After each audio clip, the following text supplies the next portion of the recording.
revient dans quelques instants. Tout de suite, c'est l'essentiel de l'actualité avec Diane Ferchit à la Maison de la Radio. À tout de suite.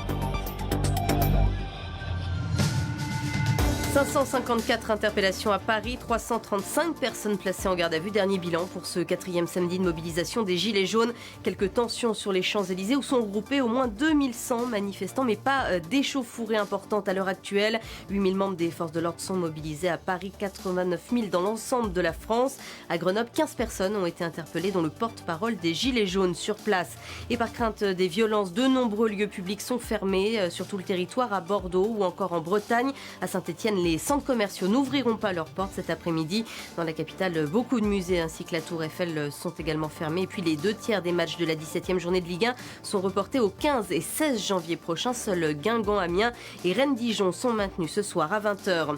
Le mouvement des Gilets jaunes aussi à Bruxelles. 70 personnes ont là été arrêtées en amont d'une manifestation. Le quartier des institutions européennes a été bouclé.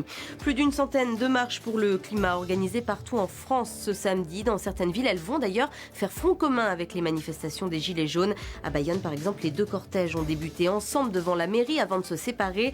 À Paris, le tracé a été modifié. Départ de la marche à 14h, place de la Nation.